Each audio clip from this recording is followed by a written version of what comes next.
Oke, hello semuanya. Jumpa lagi di YouTube kita PSD Crisis. Kita akan bahas hal-hal yang berhubungan dengan sekolah di luar negeri, kemudian menjadi orang tua dan bekerja di saat yang bersamaan. Nah, topik kita yang akan kita bahas kali ini adalah pekerjaan apa yang tidak mungkin digantikan oleh artificial intelligence. Ya, beberapa kita akan bahas di sini, termasuk juga dari pengalaman saya terkait hal-hal tersebut. Jadi buat Anda yang tertarik jangan lupa untuk ikuti, dan buat Anda yang belum berlangganan silahkan klik subscribe di bawah karena mungkin ada beberapa topik-topik ke depan yang mungkin Anda tertarik terhadap bidang ini. Oke, pertama selamat datang para pendengar setia, para YouTuber di podcast kita, pekerjaan apa yang tidak mungkin digantikan oleh AI. Nah, dan mengapa manusia juga tetap penting. Nama saya Dimas, saya dalam episode ini kita akan menjelajahi topik yang menarik seputar pekerjaan yang tidak mungkin digantikan oleh AI dan mengapa peran manusia tetap penting dalam pekerjaan-pekerjaan tersebut. Oke, seiring dengan kemajuan teknologi AI, banyak pekerjaan yang telah berubah atau bahkan digantikan oleh mesin dan algoritma. Namun masih ada beberapa pekerjaan tertentu yang melibatkan aspek unik dari kehidupan manusia yang tidak dapat direplikasi oleh AI. Jadi kalau misalkan beberapa hari ini Anda buka browser atau mengikuti berita teknologi, mungkin Anda familiar dengan hal yang namanya ChatGPT ya. Jadi yang dulu biasanya Anda itu mencari ready answer through Google, sekarang Anda bahkan bisa eksplorasi lebih dalam dan bahkan minta ChatGPT itu untuk memparafrase beberapa hal-hal yang mungkin Anda itu masih tidak paham. Dan wow, saya sudah tes sendiri, sangat powerful. Nah, pekerjaan pertama tapi yang tidak mungkin digantikan oleh AI adalah pekerjaan yang melibatkan kreativitas tingkat tinggi. Jadi walaupun AI dapat menghasilkan karya seni, musik, atau tulisan yang menarik, tapi tidak memiliki kepekaan estetika dan imajinasi yang dimiliki oleh manusia. Buat Anda yang bekerja sebagai komposer musik, atau director, atau sesuatu yang bahkan berhubungan dengan wawasan lokal, misalkan program director for some native music, native wisdom, wayang segala macam seperti itu sangat sulit digantikan oleh AI karena AI itu juga membutuhkan informasi yang dalam dan kemampuan untuk memfilter antara ini estetis, ini pantas atau enggak, itu manusia masih unggul di hal tersebut. Nah, kreativitas tadi itu juga adalah hasil dari pengalaman, emosi, perspektif yang cukup kompleks yang unik bagi setiap individu. Karya seni yang orisinal, desain inovatif, dan pemilikan kreatif masih menjadi domainnya manusia. Ya, ini hal-hal yang sangat sulit diikuti oleh AI. Nah, pekerjaan berikutnya yang tidak mungkin digantikan oleh AI itu adalah pekerjaan yang melibatkan empati dan perawatan pribadi.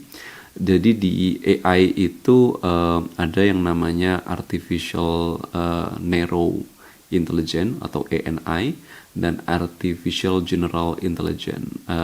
ANI itu sesuatu yang misalkan kalau Anda menggunakan sebuah app kayak ChatGPT tadi itu sifatnya narrow ya. Kalau general itu kemudian misalkan Anda minta robot untuk misalkan membantu Anda membersihkan mobil, atau misalkan meminta robot itu untuk mencukur rambut Anda gitu.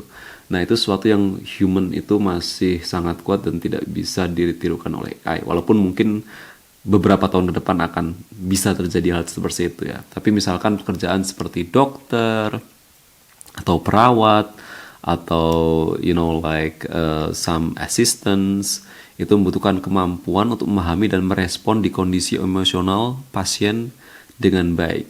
AI mungkin dapat membantu dalam menganalisis data medis atau memberikan rekomendasi, tetapi kehadiran manusia yang memahami dan merasakan apa yang dirasakan pasien sangat penting dalam memberikan perawatan yang efektif dan empatik. Nah, manusia memiliki kelebihan dalam membangun hubungan yang erat dengan pasien, memahami kebutuhan mereka secara holistik, dan memberikan dukungan emosional yang diperlukan dalam proses penyembuhan. Jadi buat Anda yang sebagai dokter ini ya, atau perawat, silahkan benar-benar investasi dalam hal hospitality. Itulah kemudian juga kenapa hospitality dalam hal medis itu kekuatan untuk rumah sakit di luar negeri ya. Jadi Indonesia tuh mungkin sangat hospital dalam hal tourism, tapi based on my experience dalam hal medis masih banyak tenaga kesehatan yang ngerasa bahwasanya mereka itu bos dalam ruangan. Jadi kalau misalkan you want to ask second opinion or argue them, they will say like, who are you? Why you against my my thought or my decision about things? Gue tahu karena beberapa tahun yang lalu gue nganterin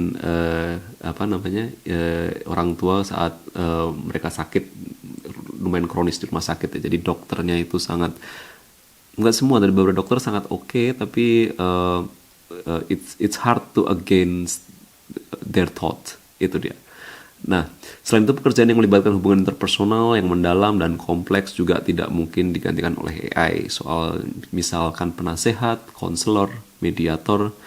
Nah, kemampuan manusia untuk membangun hubungan yang kuat ini mendengarkan dengan empati, memahami nuansa komunikasi nonverbal, dan merespons secara pribadi dan tepat waktu untuk membuat mereka tak tergantikan dalam konteks ini.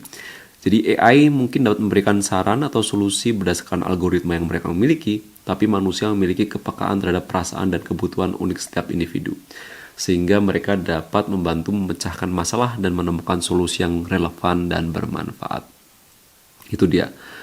Nah, penting untuk diingat juga, gue mau minum dulu, bahwa meskipun AI tidak dapat sepenuhnya menggantikan pekerjaan ini, tidak berarti AI tidak memiliki peran penting dalam meningkatkan efisiensi dan kemampuan manusia dalam pekerjaan tersebut. Jadi kolaborasi antara AI dan manusia ini adalah hal yang sangat diperlukan. Itu akan memperkaya pengalaman kerja kita. Kemudian di sini juga ada istilah AI tidak akan menggantikan manusia, tapi manusia yang memiliki AI dan menggunakan AI itu akan mereplace orang-orang yang tidak mau menggunakan AI. Contoh dalam hal kesehatan, AI dapat membantu menganalisis data medis yang kompleks, jadi memberikan rekomendasi terkait diagnosis dan perawatan, sehingga peran dokter atau perawat tetap tak tergantikan dalam memberikan perhatian pribadi dan mendukung pasien. Oke, jadi mari kita terus menjaga peran manusia dalam pekerjaan yang unik dan kompleks ini sambil memanfaatkan kerjaan buatan, meningkatkan kualitas dan efisiensi kerja kita. Pekerjaan yang melibatkan kreativitas tingkat tinggi, empati, dan hubungan manusia adalah beberapa contoh pekerjaan yang tidak mungkin digantikan oleh AI. Pekerjaan ini melibatkan dimensi-dimensi kemanusiaan yang kompleks dan tidak dapat direduksi menjadi algoritma atau kode.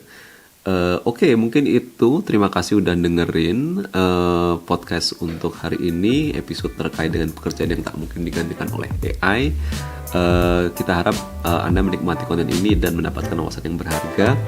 Di luar negeri sendiri, sama kayak di dalam negeri ya, AI ini sangat menjadi power yang kuat untuk membuat semacam disruptif dalam hal dunia pekerjaan. Jadi wajar kalau banyak orang yang khawatir kalau pekerjaan mereka akan digantikan oleh AI.